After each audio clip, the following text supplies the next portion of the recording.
Hi, good evening. On behalf of Next Generations and the Now for Holocaust Survivors initiatives at Morse Life Health System, I welcome you to another of our live webinars.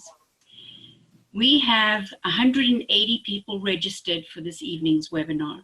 My name is Jenny Frummer, and I'm the director of the Now for Holocaust Survivors initiative, and I also work closely with Next Generations as their director of strategic initiatives.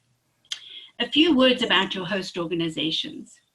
Next Generations is committed to educating all ages about the lessons of the Holocaust and to mitigating anti-Semitism, bigotry, and hate by promoting respect and teaching the skills of how to be an upstander rather than a bystander. We also are committed to supporting Holocaust survivors and their offspring, the second, the third, and the fourth generations, the next generations of family members. We are obligated to support the authentic voices of Holocaust survivors. The Now for Holocaust Survivors initiative provides services to Holocaust survivors. Working with local organizations, we offer additional supplemental and expanded services to Holocaust survivors and their families who live in Palm Beach County, Florida. Regardless of the care a survivor may already be eligible to receive through the Claims Conference, those grants allocated to Jewish Family and Children's Services or other like agencies, a survivor and their family members may receive additional services paid for by the Now initiative. A unique feature of this program is the vast array of services available through Morse Life, which includes familiar traditional community-based and in-home care services, as well as palliative care, hospice services, in-home and on-site. Other critical services such as respite care, rehabilitation, memory care, skilled care, assisted living and independent living communities are also offered. The Now initiative is fully embedded in a comprehensive service delivery health system at Morse Life as a premier organization serving older adults. This webinar series is partially funded by a grant from the Jewish Federations of North America and the Center for the Advancement of Holocaust Survivors Care. All of our scheduled webinars are live, presented by our deeply respected Dr. Irit Felsen, who during these standalone topics as a series will share her extensive experience, insights, and research in working with Holocaust survivors and their families. Just a few words related to housekeeping before we proceed. All participants are muted with your cameras turned off. We cannot see any of you on camera, and because this webinar is in broadcast mode, we will not be able to hear any of you during the presentation or during the Q&A. Our webinar team consists of Dr. Felsen, Rabbi Erica Rosenkrantz, the Now Initiative Director of Community Engagement, and our IT professional, Martine. If you wish to communicate with any of us, please use the chat feature at the bottom on your black bar. We have a few questions at the beginning and possibly during a presentation. A screen called a poll will pop up and you are invited to participate by clicking a live response, which is always anonymous on the card, and it will be introduced. Results of the questions will be shared immediately, and there's a little X on the top right, you can just close it after.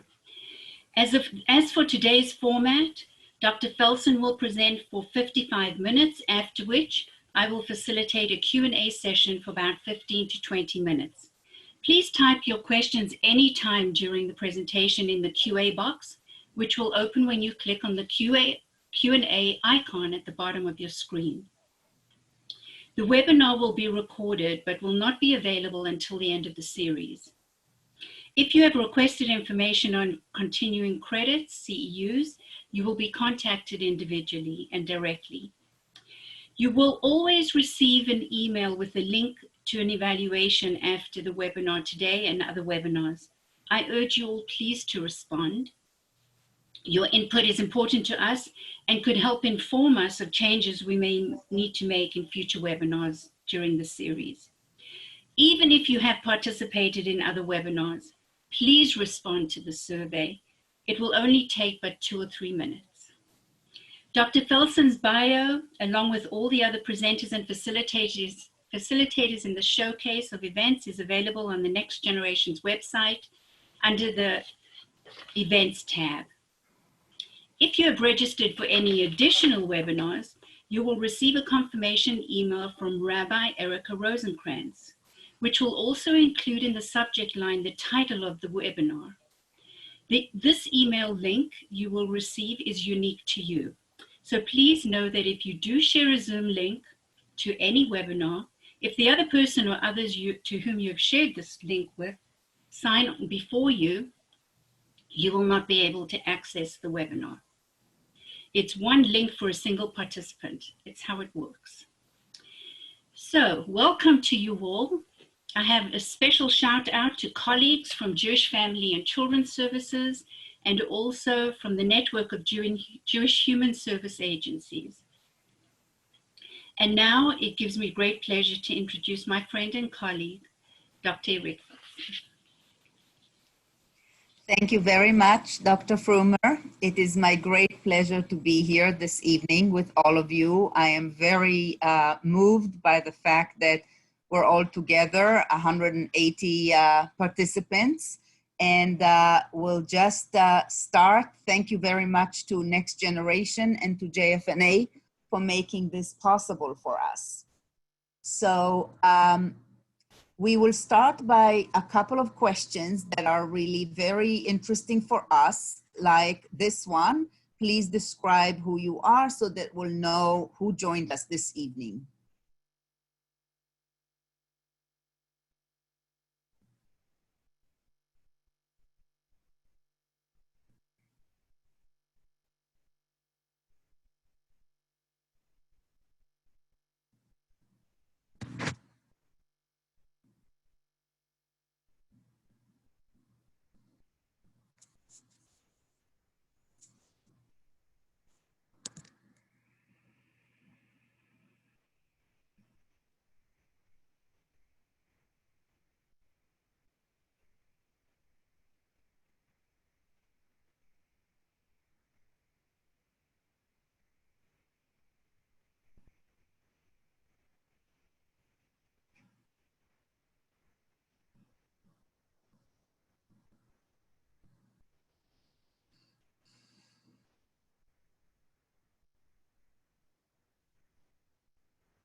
Okay, so we have 88% 2Gs with us. Welcome to all of you and thank you. We'll start again, as I said, just a couple of questions to see if what we're doing is, you know, we'll start with a couple of questions for you, if you don't mind filling it out.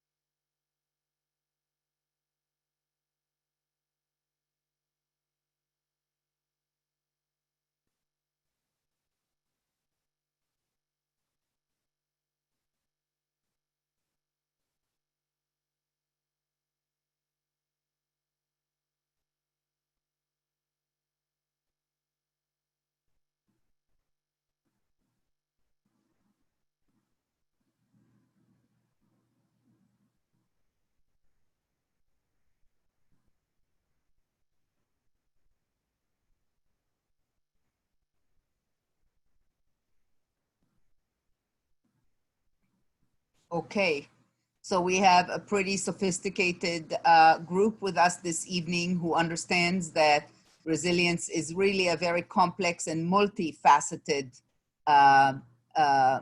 concept. Great.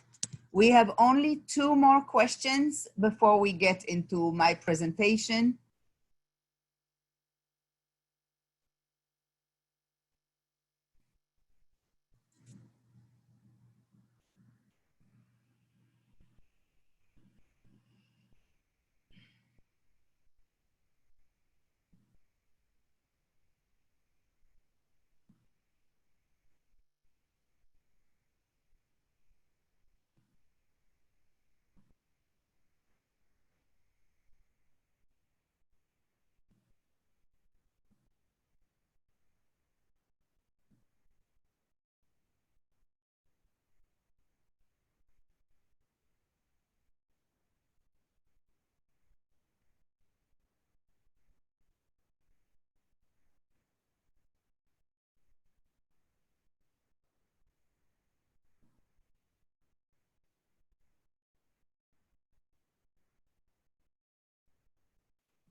Great, great. Okay. And the last one will be this one. Oops, sorry.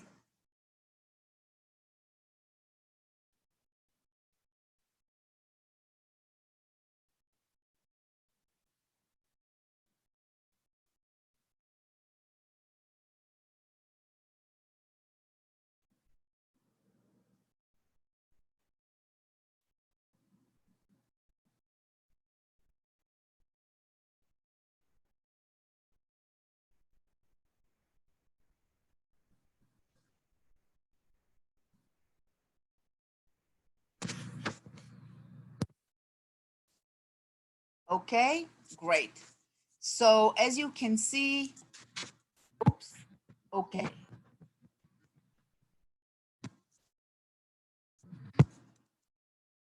Those are the concepts that we will be talking about today, you know, resilience, strengths, and post-traumatic growth. All of these are part of what we'll hopefully cover today. And I wanted to start by mentioning, of course, that we are a very large group with a great degree of variability within us.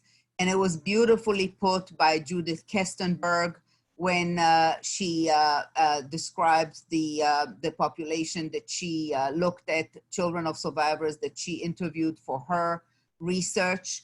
And I wanted to highlight to you the red part where she says, you know, of course, the parents had different backgrounds, different countries, different degrees of education, differences in their own level of symptoms after the Holocaust, all of those things. And of course, their pre-Holocaust personalities and the conditions with which they were met after the war, all of these things created differences in the families that they built and in the intergenerational transmission to the children that they had. However, it appeared to the stuff, the traits that she noticed in her very large sample appeared to be a complex, or actually I prefer to call it a profile or a constellation, which differed in quantity and in import from patient to patient. The same features which in one case contributed to pathology, in another case became the basis of strengths. And this is a very, very important perspective on the things that we share and the things that we vary with regards to each other about. And another beautiful way that it was put, which is in the introduction to the book, Nothing Makes You Free, Writings of Descendants of Jewish Holocaust Survivors, a collection of essays. No one who hasn't grown up in such a household can conceive it, while all children of survivors, all of us have something in common. I couldn't see under the picture of myself and the other panelists here, but so no one who didn't grow up as a child of survivor can conceive of it, while we all share something in common. So I would like to start with the definition of resilience, because we're talking about unique strengths of the second generation. And I will just stay with the very short definition of the American Psychological Association, a very recent, relatively speaking one: the process of adapting well in the face of adversity, trauma, tragedy, or even significant sources of stress. And what's important for us a little bit to just mention is that resilience has many, it's used in different ways, and we just need to be a little sensitive to the different ways in which people use it. Sometimes it's been referred to as a trait, like something people have or don't have, a trait of a personality. Sometimes it's a process, meaning the way that someone copes with adversity, and more or less adaptive ways of coping. And sometimes it's used to refer to the outcome of how somebody comes out of a very adverse event, how one adapts to it during and after these very difficult circumstances. And as I said, sometimes people fall into the simplistic view of resilience as something that one is or isn't. Somebody is resilient or isn't resilient. And in fact, as most of you correctly stated in the question just a second ago, it's much more likely that resilience, first of all, lies on a continuum. It's not a yes or no trait. And somebody can be resilient in certain aspects of their lives and not so resilient in other aspects. And it can also be something that is different at different times in life. One could have been resilient at a certain time and not so resilient at other times. And I would like to quickly talk about a few categories of what we consider to be protective factors, factors that help people or that differentiate, personality factors that differentiate those people who tend to have shown resilience after being through something very difficult from those who have been through similar circumstances and have shown less resilience. So we know that there are certain personality factors such as hardiness and a sense of internal locus of control, that I am the one determining my actions and what happens with me, and autonomy, and affect regulation, which is a very important feature in all psychological studies. The ability to modulate our own strong emotional responses to whatever it is that happens around us is a very important parameter. Our coping skills. So what kind of coping skills we have learned, and we have brought into the difficult situation or the trauma that befalls us, such as, for example, some people are more focused on how they feel and how not to feel the pain. And some people are much more focused on what's the task at hand and how to make the best of this situation. And there are many, many different other coping styles that make differences between us. And a very, very important parameter, which lies within the individual but relates to their capacity to mobilize and to navigate their way towards resources that might be available to them. Some people are better at it, and some people are much less good at identifying these resources and navigating their way towards them. There are also very significant interpersonal protective factors that contribute to the resilience of an individual. And that is one's sense of safety in one's relationship, religious affiliation, strong role models, and the continued availability of what we call emotional sustenance. So receiving from others understanding, companionship, a sense of belonging, a positive regard, reaffirming, validating, and so forth. All of these are interpersonal factors that are very powerful in supporting our resilience. The determinants of resilience are very complex, and they have been shown, it has been shown by studies that they include genetic factors, epigenetic factors, developmental, so how we were raised and what we went through before the trauma, demographic factors. As you well know, by now there are many studies that show that the zip code where we grow up has a lot to do with all kinds of things about our lives. Cultural, economic, social, and spiritual factors all interact with one another in very complex ways to determine how one will respond or how one responds to a stressful experience. And all of these interactions are, very complex. There is only one factor that shows a very large degree of influence just by itself, not in interaction with a whole lot of other factors, but even just by itself.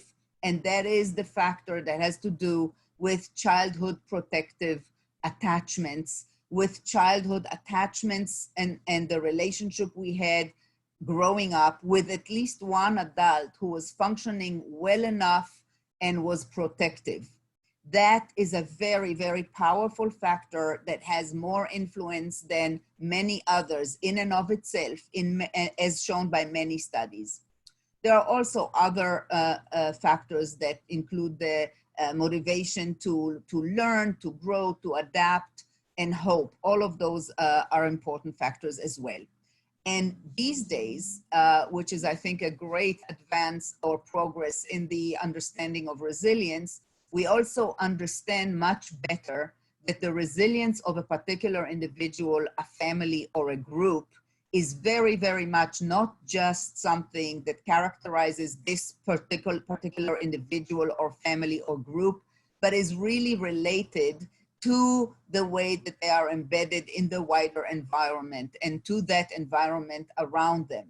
So we understand, if you like, the ecological aspect of resilience, which is if you have a supportive environment around you, how important it is to your own resilience.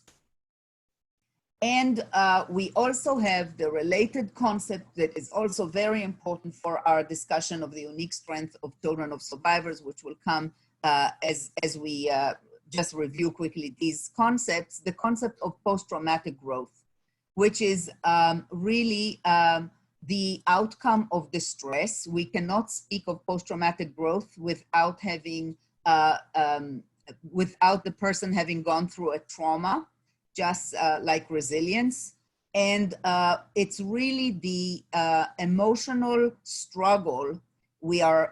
It's conceptualized actually as changes, very important positive changes, significant beneficial changes in several domains of one's way of feeling about oneself, about the world, about others, about philosophical issues, about all kinds of things like that. Very significant changes that people who have gone through terrible things actually see as beneficial. That is not to say that they would have wanted to go through the trauma, absolutely not. But that is to say that some people, having gone through terribly traumatic events, managed to say that they succeeded in extracting something positive from it after the fact. And interestingly enough, studies show us repeatedly and consistently that post-traumatic stress symptoms are positively correlated with post-traumatic growth, meaning it's not that you are either symptomatic and you have reactions, of post-traumatic stress reactions, or you have post-traumatic growth, namely beneficial changes. Jenny, did you want to say something to me? Oh, sorry. It's actually the level of the stress itself that seems to mobilize us to make meaning and make sense of it and try to make something good come out of it for ourselves once we are out of the trauma. So resilience, the concept of resilience was focused really on the adaptation, the level of adaptation, and the absence of problems or maladaptation after trauma, while the concept of post-traumatic growth or benefit finding in the experiences that once you've come out of them is a positive psychological change that is experienced as a result of the traumatic experience. Post-traumatic growth, or these life-changing psychological shifts, are very, very meaningful. And as I said, there is an inverse, there is a positive correlation between those beneficial changes and actually the level of symptoms of distress. So one of the things that actually is interesting is that the willingness that each individual has to actually be in contact with the pain of the trauma that they suffered is very important for post-traumatic growth. Because if you don't want to feel the pain, it seems that there is very little post-traumatic growth. If you're focused on avoiding the thoughts and the feelings and whatever triggers there are that might make you think about your pain, that might remind you of it, you're probably also not going to have a lot of post-traumatic growth, and vice versa. So the dimensions, the main dimensions, there are others, of post-traumatic growth are considered to be a greater appreciation of life, of what's really, how fragile it is and how valuable it is, a changed sense of priorities, of what's really important to you in your life, what's really most meaningful to you and important, warmer and more intimate relationships with the people in your life, a greater sense of your own personal strength, endurance, capacity, ability that is born, of course, out of the ability to have endured and come out of the traumatic experience, and a recognition of new possibilities or paths for one's life and spiritual development, which may have not been available or seen or considered before. And another thing is that there are a few personality characteristics that are that may affect the likelihood that people will make positive use of the aftermath of their traumatic events, which include extraversion and openness to experience, which are very important personality qualities. They're some of the so-called big five in personality research. You know, there are 5 dimensions that are considered the big 5. These are 2 of them. Optimists may be better able during difficult times to focus their attention and their resources on the most important matters and not be so bogged down by thinking about uncontrollable or unresolvable or unsolvable problems. And that's a very important ability also, as is the ability to grieve and gradually accept losses that are irreversible, that have to do with the trauma. And we also, as I said before, we are very aware now, and studies really show it from across the globe, very different types of trauma, that we don't operate in a vacuum, and our resilience is not just an internal characteristic. It really also depends a lot on the environment and the interpersonal relationships around us. So supportive others can aid us in achieving better post-traumatic growth, because they help us craft narratives about the changes that occurred, and they offer perspectives that can be integrated into better new schemas. You know, how many times do we work with a trauma survivor who feels very guilty, for example, about something they did or didn't do, which obviously to us on the side seems like really not something they could have had any control over, and helping change that narrative is very important. So in general, there is a paradigm shift in psychology. It's associated very much with the, appearance of what's called positive psychology in our field, which is the emphasis not just on what problems people can have, but also on what makes us live better, and what are the strengths that we have, and how to mobilize them, how to make people utilize them better, and how to increase the likelihood of resilience and post-traumatic growth, because they are not just the absence of pathology, they're actually the presence of health and strengths and well-being. So what is living a good life? And we will talk a lot more specifically about these issues in the lecture that will be focused on midlife as an opportunity.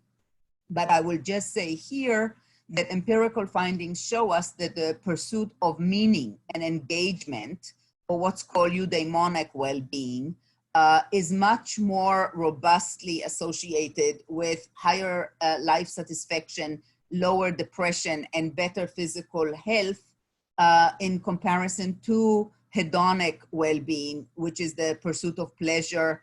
And the greatest benefits in this way are experienced by people who use meaning making to actually transform the perception of their circumstances from unfortunate to fortunate. So the ability to do that is very meaningful. And we will, as I said, we will talk more specifically about it in the other lecture, but it's very clear from quite a few very good large-scale studies that people who have purpose in life, which means a sense of a meaning and a direction of something that they're very dedicated to and focused on, that gives them that feeling. People who manage to actualize or self-realize their talents and their personal potentials, and continue to feel a sense of personal growth. And people who have reached an insightful, positive self-regard, meaning a knowledge and an acceptance of oneself, including both our strengths and our weaknesses or limitations. People who are characterized by high levels of these three dimensions seem to have a better quality of what's called well-being, both physically and mentally. And here it is. I give you this very optimistic, I think, finding that people who have high purpose at baseline were followed up at a longitudinal study, and they had in post-mortem examinations of their brains, they actually had much less cognitive impairment, before they passed away, despite the fact that post-mortem examination of their brains after they passed away showed organic evidence for Alzheimer's, for brain pathology. So something about the way they lived managed to prevent that organic damage from having the same manifestation in behavior as in other people. And high purpose in life predicted reduced rates of mortality in 7 years longitudinal study. So basically, we're saying that there is something about that way of living which is linked with physiological benefits to our health. We'll talk more about it, as I said, when we talk about middle-aged.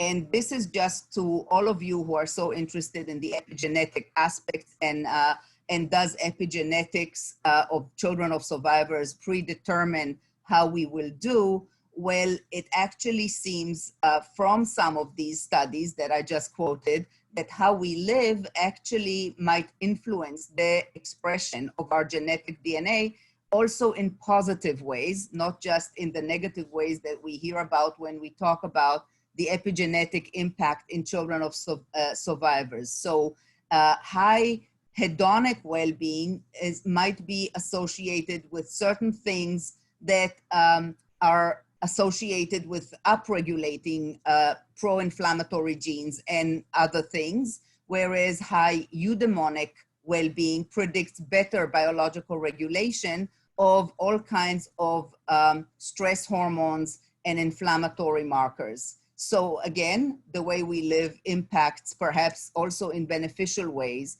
how we age. So coming to the specific strengths and unique strengths and liabilities of the children of survivors, but today we're focusing on our unique strengths. As some of you have heard me say before, it's a double-edged kind of array of traits, or the two sides of the same coin, or as Judith Kestenberg said, the same thing can be not only a strength in one person and a weakness in another, it also is a strength sometimes and a weakness at other times. And the trick or the important thing is to recognize how to harness it, how to use it, how to try to make the most of it in certain situations and keep it under check in other situations. So it's not the same as when we talk about certain personality characters, like, for example, we all know the stereotype of the, the very successful,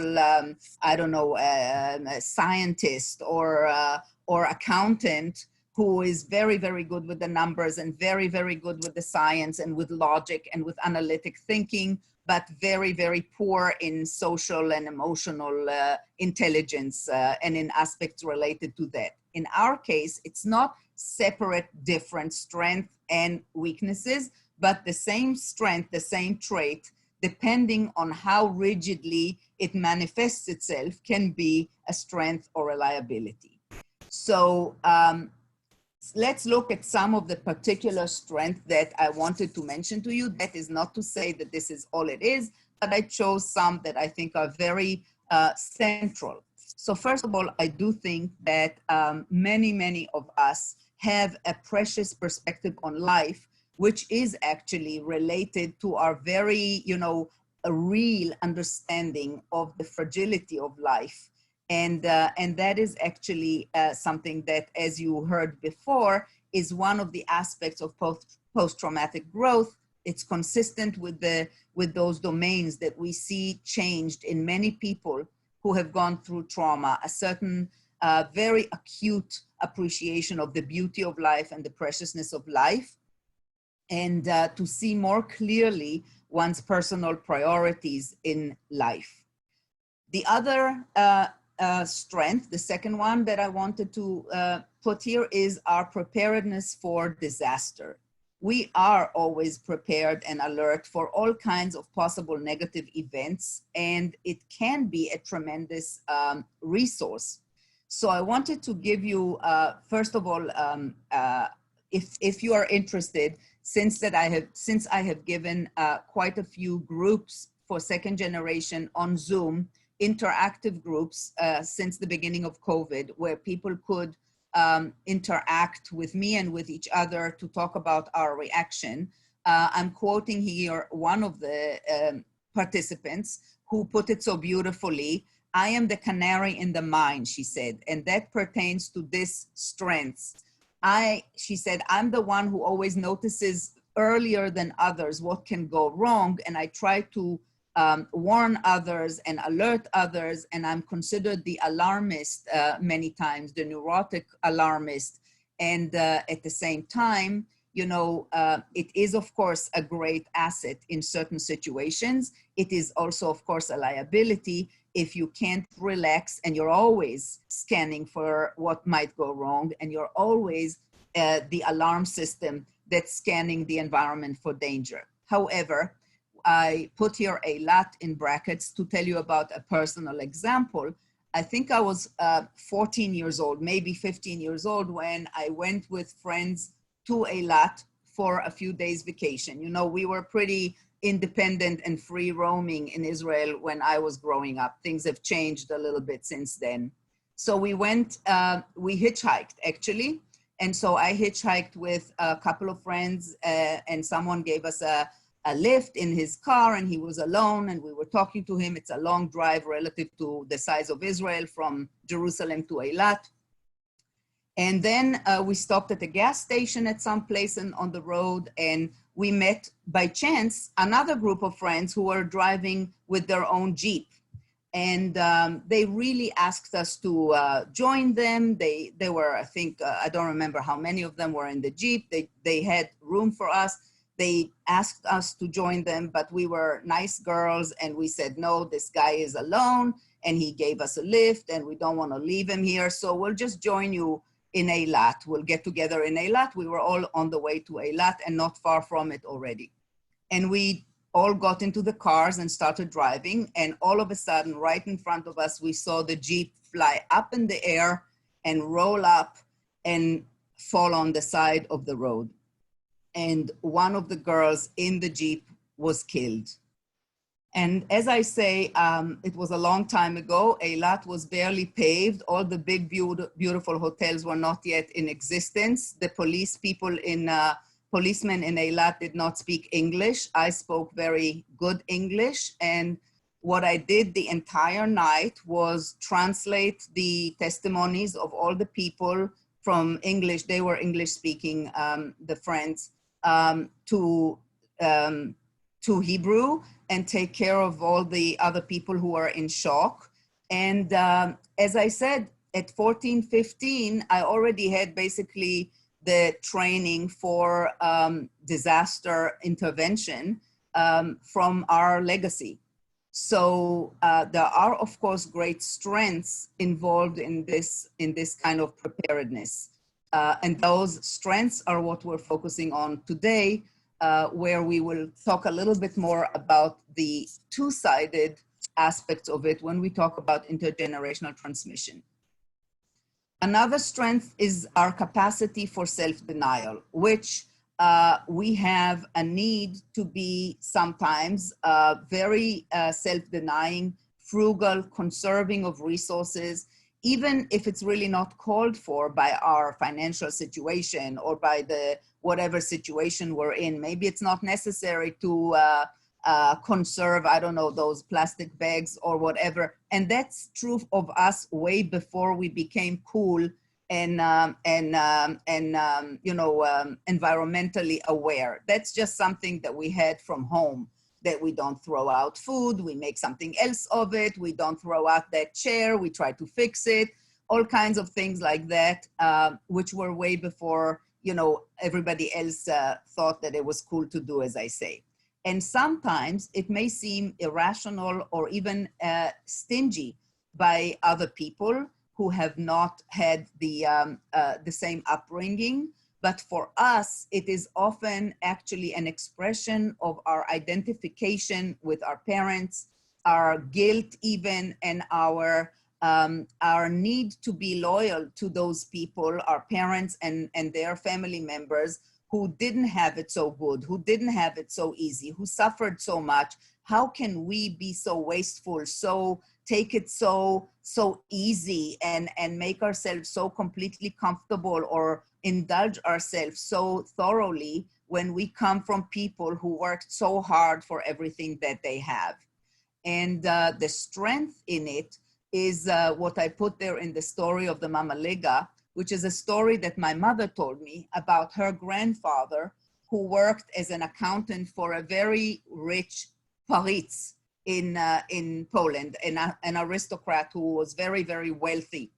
And one time my mother said her grandfather told her that he came to this aristocrat's family during a meal time, and he was invited to join them, and they were having Mama Liga, which is this very cheap, it was this very cheap kind of a meal. And he was very alarmed, and he asked the aristocrat afterwards, why are you doing this? Is there any problem I don't know about? I mean, I thought that you're doing very well financially. And the aristocrat said, no, you're right, you're my accountant, you know, I'm doing very well. But my children need to know that sometimes maybe they will have to live only off of Mama Liga, and that's okay too. So the strength is a certain kind of being prepared to do without, to do with less, and to do very well with that. And that's exactly what I'm hearing also from a lot of people now during COVID, the need to do things differently, to do things with, to do okay with less, and being so well prepared for it and finding it no hardship at all. Okay. It's related to the next strength, which we call hardening or stealing in the literature, which means we have the ability to work very hard, to ignore some pain, to ignore, the muscles that ache, the back that ache, the tiredness, and to postpone gratification. And that is something that our parents, of course, had a very high level of that, which was necessary in order for people with high levels of symptoms of post-traumatic stress and insomnia and nightmares and all kinds of things like that. And nevertheless, to be able to get up in the morning and go to work and work long hours and often work more than one job. And we somehow have identified and internalized that capacity as well, many of us. The downside of it is actually that we have a very often in studies, we express a high level of subjective sense of well-being, despite the fact that we may have, as I mentioned in a previous meeting with you, we have more physical ailments and conditions, especially as we reach middle age, as children of survivors relative to our peers of the same age. And one of the explanations of that might be is because we are hardened and we have the capacity to ignore what hurts, that we don't pay attention to problems when they're small, and then we have bigger problems by the time we go to the doctor. but the strength is definitely the capacity to do that when necessary. And yeah, sometimes it may mean that we're not so tolerant of others whining as we perceive it, or to put it in nicer terms, we might be a little bit less empathic also to the pains and discomfort of others because we're so good at ignoring our own and pushing through. We have an inordinate degree of resourcefulness. As one second-generation woman said to me, I can make a meal from dust. Children of survivors show a tremendous ability to persevere, to work very hard, and to be very creative in order to make something out of nothing, make a meal out of dust, make the best out of something that is half broken, make the best out of anything, whether it's an object, a situation, or a relationship. And it's, of course, an incredible strength when we're dealing with a situation of scarcity or when we're coping with difficult and unchangeable realities, such as a child's handicap or a spouse's illness, because as children of survivors, I see people manage to move mountains and to truly accomplish impossible feats to get the best care and the best treatment for their loved ones.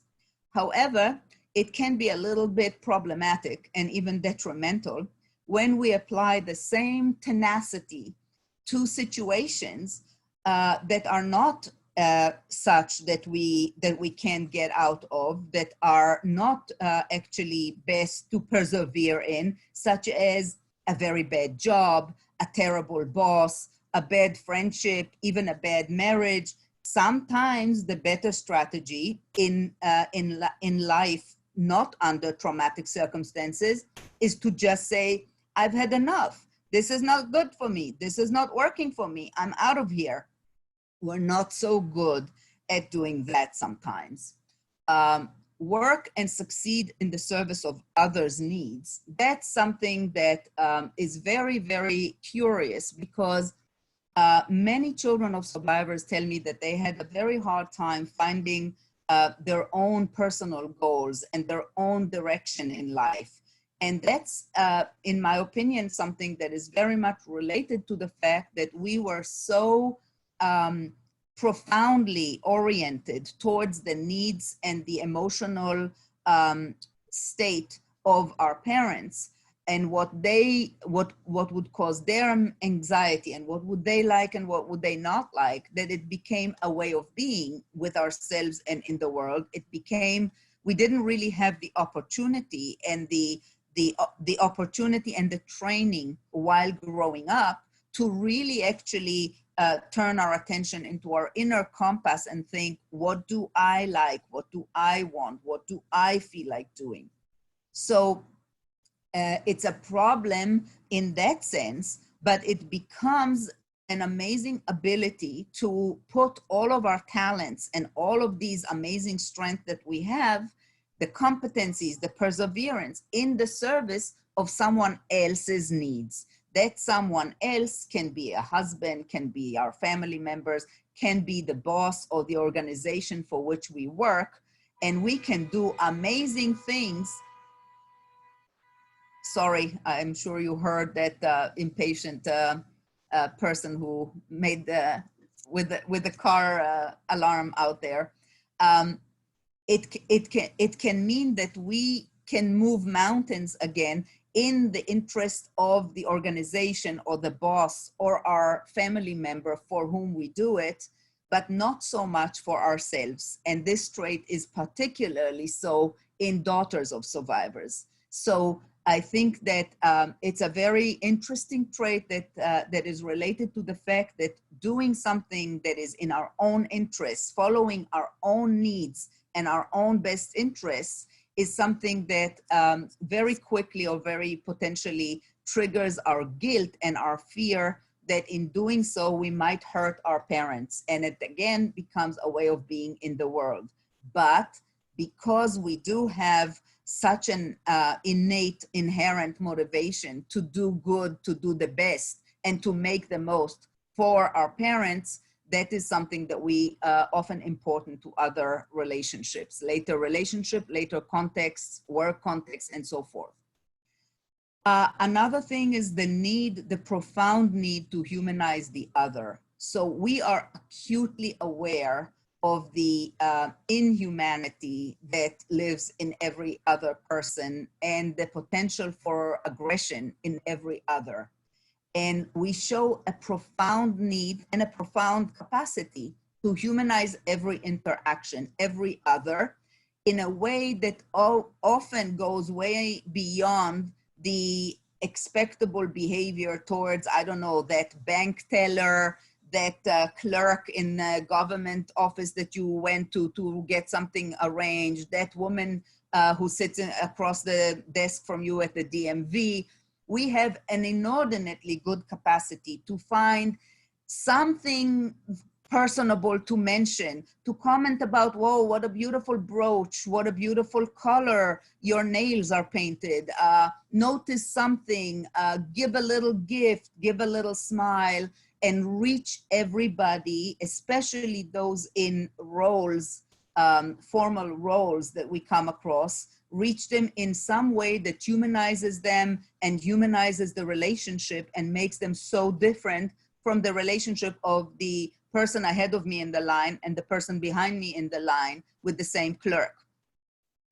Do you want a candy? Can I, whichever way. And sometimes, one would have to admit, sometimes it's even done by humor and offering compliments and all of that, sometimes by inappropriate means. So some of us actually do it by compulsively sexualizing interactions, which can get a little bit less appropriate. But it is all in all a strategy for feeling a little bit safer with the stranger because we elicit some kind of a special connection, some kind of a different feeling about us than just another person in the line.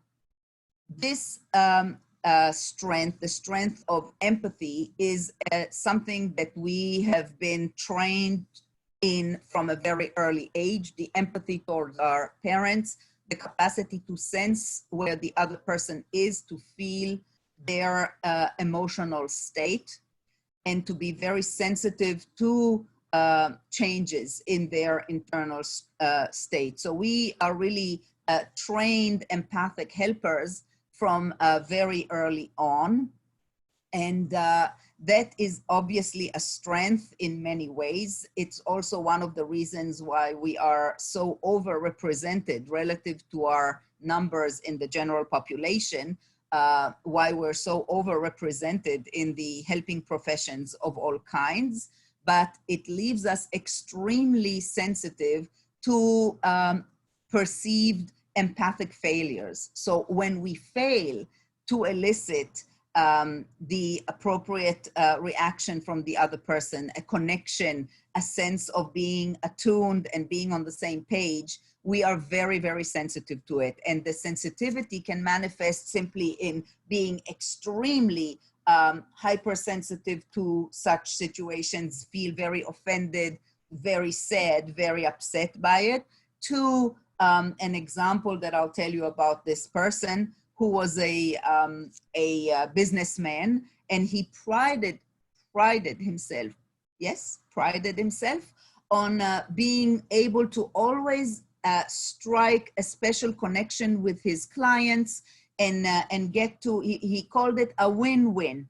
He wins, they win. He was very proud of it. And one time he was in the middle of an ongoing sort of debate with someone about a big job, and he found out that this person, without telling him, no, thank you, I decided to go with someone else, decided to go with someone else. And this guy, who was a very, jovial guy, he was in the middle of a very serious diet, says to me, I couldn't take it. I stopped at the supermarket. I gorged on all of the things that I shouldn't eat. I really was so upset and did something so destructive towards myself. And he couldn't understand what was the connection between these things. But I think the connection is that for him, being able to connect with that person and to feel that they are on the same page and that there is respect and that there is this connection, and the person will at least be able to tell him, sorry, I'm going with someone else, was much more than a business relationship. It went right into the roots of the way that we are growing up, which means we have to understand the other person, we have to be attuned, we have to be able to connect with them, and when we fail, the threat of it goes much deeper than the level of that business contract that didn't come to be. It's really something about our ability to connect with the people that were most important to us and the safety that it gave us. And when we fail, then the unsafety of us being in the world as a child who doesn't manage to connect to our parents, and or, as I said before, to humanize the other and to connect with the other so as to be a little bit safer in our interpersonal world. The last one I believe that I put here, yes, the last one is what I call being a little magnet to a bigger magnet, which means, you know, when you take a little magnet next to a big magnet, you know what happens, right? It goes vloops and gets whoosh attached to it without any control. And in this metaphor, I mean to imply our uncontrolled reorientation of our own internal needs and wishes to fit the needs and wishes of the other person without our control. It's not something that we are actually even choosing to do or consciously doing. It is a non-conscious sort of almost something that we are drawn to do or compelled to do non-consciously. And why do I put it as a strength? Because it is a strength to be able to give up many times, to be so easily more flexible and attuned and all of those things. Of course, it's also clear that it can lead to difficulties in connecting with our own internal needs and with our own sense of boundaries, appropriate and good boundaries in relationships. And that's why, as I said in the very beginning, all of these things are traits that can serve us very well, that can bring a lot to our relationships, that can make us warmer and more giving and much more attuned from a very, very deep place within us, where the need to be attuned and the need to make the other better is a very, very existentially profound need that we have as the children of survivors. But we have to learn to work with it. We have to learn to harness it in order to keep it as a strength rather than as a liability. So cultivating resilience is actually something that is possible. Just like we can cultivate a lot of things, we can actually cultivate resilience as well. And I just wanted to throw a couple of things in there about it, which are very important. And that is to find and identify with a resilient model, someone who has experienced adversity and navigated it successfully. Many of us have it in our parents. Many of us have it in other people. Such a model does not necessarily need to be someone living or someone we actually met personally.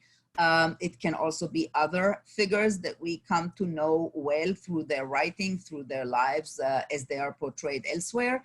And these models provide us with modeling, with inspiration, with internalization, and with support if they are real people that we actually can connect with. And finally, we really need to understand the importance of establishing a supportive social network, because it really does contribute to our emotional stability, to our cognitive components of resilience by helping us be connected to our optimism, to our positive self-regard, and so forth. So for example, when we feel unsure about how we handle that conflict or this conflict with our boss or with our grown-up child, and we feel terrible about ourselves, it's our supportive friends who tell us, no, you're not a terrible person, and remind us of all the good things about us and help us sort of recalibrate and reset our way of looking at ourselves. It encourages self-behavior, right? When friends remind us that we are burning the candles at both ends, that we need to stop, let's go for a walk, let's go to the gym, all of those wonderful things that I would never do. I mean, I would go for a walk, but the gym, never. If somebody didn't drag me, I'd never find myself there. So there are a lot of those things that are concrete and psychological that our friends and our support system provides us with, which are very, very important for our resilience. And I wanted to share with you just as a last comment, because I think I have to stop right now. I'm trying to be very mindful of the time.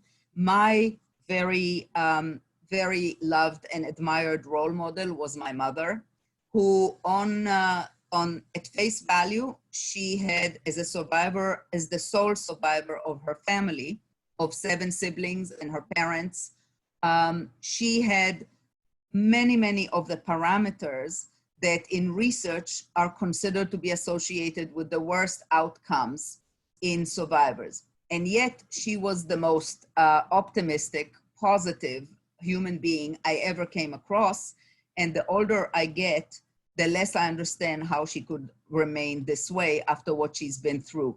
So for example, my mother would say, there's nothing bad that doesn't turn out to be something good. And the message that such a sentence encompasses is the conscious decision after something bad happened to move forward, to focus on moving forward, to strive to see the positive, to strive to see what's possible, rather than focus on that which was lost and is no longer possible. And it helps transform even bad situations into something good. And I think we could all use remembering this kind of a statement these days. And I was so proud when the other day, my daughter, who just graduated from Columbia University into a world in which there are no jobs and no friends available, and you can't really get together with people, and it's all very different from what she hoped. And she had to move back in with her parents because she was hoping to live with friends, but for that you need a good salary. And she said to me, you know, Mom, if Safta could say there's nothing bad that doesn't turn out to be something good, I really need to say it now. I really can. And that's what we all need to do right now these days. Thank you so much. I am so proud of the opportunity to speak to you all, and we'll open it now for questions. Thank you. Thank you so much, Dr. Felsen. I always say the same comment after you speak, that you offer such rich information and material that it takes a while to digest. And so I always appreciate when you really sort of lay the groundwork. And as I've said before as well, is that there's sometimes overlap between these different sessions, because Yes, it's sort of building on so much additional work, but there are kind of those kernels or those tunnels that are very specific to the topic. So thank you so much.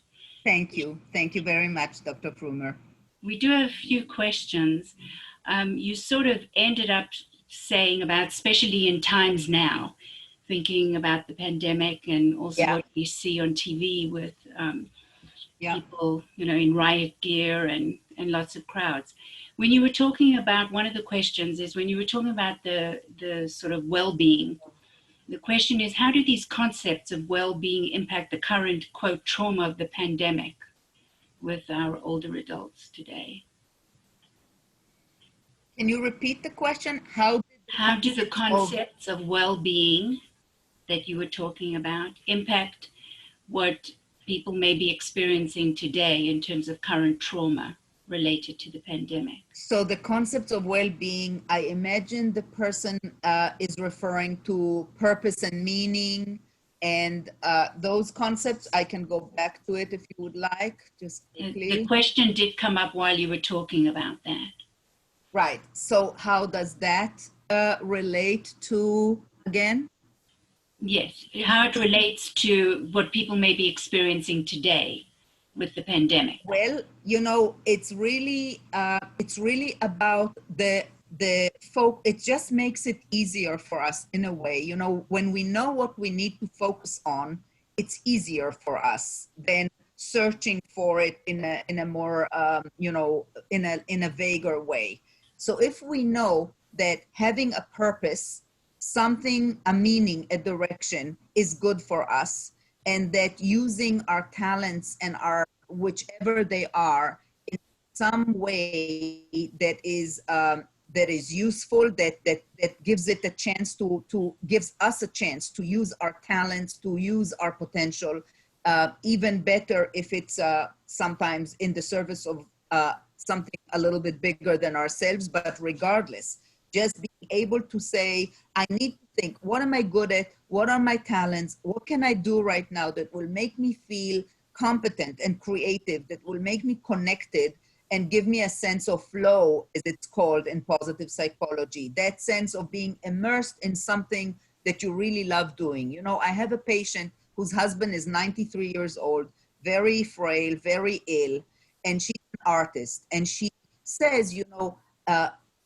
for a couple of hours a day, when someone comes into the house and she can just go into her room, her studio, and just sort of not even start doing something, just be there with her art stuff and think about it, gives her such a respite, such a sense of being in that flow of her talent, of the stuff that she enjoys, and it's really rejuvenating.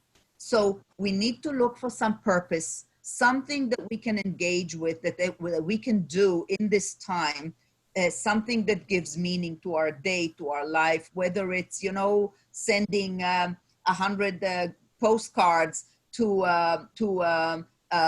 voters, to potential voters, to sway them in the direction that you want, or whether it's, you know, tending the garden in your building, or whatever it is that somehow gives a certain purpose to our lives, whether in a big way or in a small way, is important. Using our talents is something that is rejuvenating and affirming for us. So we need to look for those talents and to say to ourselves, how do I use it today or tomorrow? Instead of not using it, how do I look for my talents and use them tomorrow because it's good for me?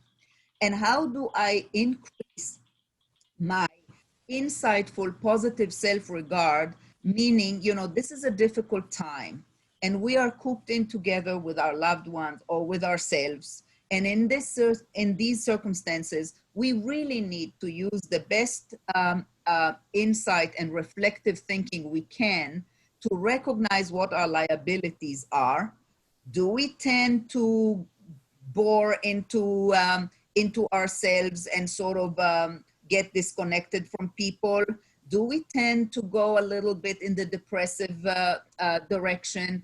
Do we tend to be a little bit lazy and not demand of ourselves to go out on that walk or to use our talents in some way, and then we feel like the day was terrible or was we were very lonely because, or do we tend to get irritable and then say something not so nice to the other person who's cooped up in the house with us? We need to become very reflective about our strengths and also about our weaknesses or our limitations, and think rationally about how to make the most of it, how to avoid getting into the state where our limitations or our weaknesses are manifested, and how to build those strengths that we have, many of which I touched upon today, but there are many others, to make ourselves feel better in these circumstances tomorrow and the day after tomorrow, because it will make us feel a better sense of well-being, and it will make the relationship with the people around us better, and it will make us better able to build these relationships with friends we haven't talked with the people we are cooped up with the people we can Zoom with, and all of that, which are so important. All of these things, you know, utilizing our strengths and minimizing our not so nice aspects is particularly important at this time, because not doing so risks either us becoming isolated because we are withdrawing from relationships or because we are upsetting other people and having bad vibes with them. And we know from already preliminary studies from across the globe that feelings of isolation are associated with negative mental health impacts of COVID. So elevated depression, elevated anxiety, and so forth. So if we want to do ourselves a big favor, we need to try to focus on these things and try to translate them to whatever we can do, small or big, along those lines in our everyday life. Thank you. There was a question about does 2G resilience have similarities with children of parents who experience other types of trauma? It depends. Because one very, very big difference, there are certain things that are similar and certain things that are profoundly different. The profoundly different is the fact that our parents were not traumatized by their own parents. They did not suffer abuse at the hands of the people that were supposed to love them and protect them. And we see a very, very big difference, therefore, between the intergenerational transmission of negative effects and of positive effects in, resilience in children who are the children of parents who have a history of abuse in their own attachment relationships, in their own families, as opposed to children who are like us, the children of survivors of trauma that was not inflicted in the family. Right. Thank you. I think we have time probably for 2 or 3 more. This one is a question about resilience related to hope. And the question is, it sounds like an element of resilience is hope. Yes. Could you speak to that more? You know, I really, absolutely, studies show that hope is an element of resilience. And I don't know that,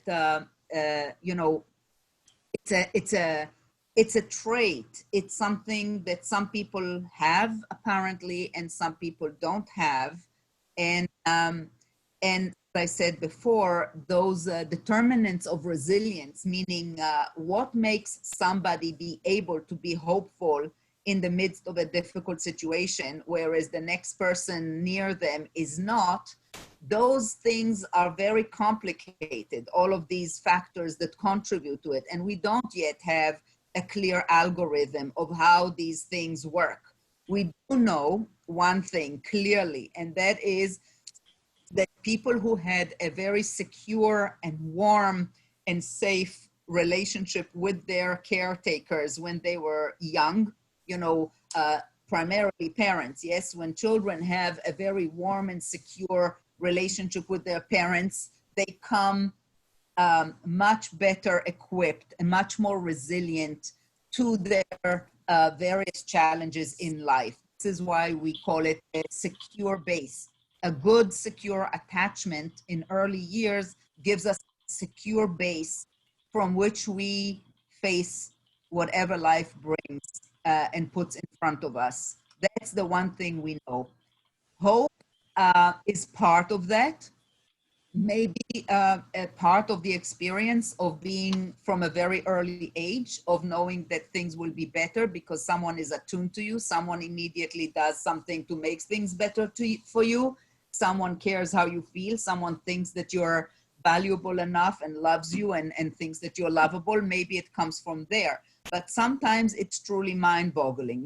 When my 92-and-a-half mother, who had by then a lot of medical illnesses that caused her a lot of distress, could always say on a bad day, tomorrow will be a better day, I would sometimes ask myself, how can she say that? Tomorrow is most likely going to be an even worse day. But she had that, and it's both an internal stance and something that she intentionally focused on, nurtured. It's a conscious decision to think this way and to nurture the hope that tomorrow it will be a better day. So it's both something you come in with that is the result of this very complex interaction of factors that I said we don't yet have a good algorithm for, cultural and spiritual and genetic and all of those things that I mentioned, and a good attachment history. You come in with that, and it's also clearly the result of a decision, a conscious decision to focus on it and to think this way. Such great answers. Thank you. The last one has to do with resilience and everything you've spoken about today in terms of second generation. And the question is, do these findings change depending on the birth situation of children of survivors? I guess birth order and also time. So those born in DP camps versus those siblings who may have been born years later. Right. So that is a question that often comes up. I believe it came up in almost the same way last time. It's a very good question. And I think that the most important thing to understand is that it's not so much about the birth order, namely, if parents who are survivors married 15 years after the war and had 3 children in succession, the thing that matters is not so much the birth order. The thing that matters is, first of all, the distance from the trauma. So the difference between the first child in the family, if that child was born in a DP camp, or, you know, very, very soon after the parents were liberated in 47, 48, 49, that's a very, very short time before the parents had really a chance to properly heal, to reorganize themselves, to create some kind of a semblance of safety in their new lives. They were new immigrants, if that. Sometimes they still were in transit from one country to the other. So there's going to be a big difference in that sense between that child and the child born a few years later, when the parents were already settled in the country to which they immigrated, feeling a little bit more rooted, feeling a little bit safer, having a job, and yes, also having already had a first child that came out healthy despite all the starvation and the illness and the deprivation that the parents experienced, and all the fears of what that might be like in terms of the impact on the children that they will bear. So the birth of the first child definitely has had already a healing and reparative impact on the parents, and creates a different context into which the later children come into. And I will say here what I always say, and we'll talk about that much more specifically in the lecture about the relationships between adult siblings in Holocaust families. We certainly see the connection, first of all, as I said, between the time that passed between the end of the trauma and the birth of children. That's the most important element. There is some element, additional element to the birth order, because the first absorbed a lot of the anxieties and a lot of the newness of being parents in a new culture and a new world for the next ones that already have it a little bit easier. But remember that first, we who were born later, we do owe a lot to that first sibling. They did absorb a lot and shielded us a lot from various influences. Thank you. The last question for the evening, which is going to give you an opportunity to do a plug for a webinar that's coming up, is, will our children be as resilient as we are? So that's a very complex question with a complex answer. Jenny, Dr. Frumer, we will have also a special meeting about that, I believe. I think that we are already beginning to have a decent size body of studies about the third generation. And the findings are interesting and a little bit mixed. They certainly have a lot of resilience.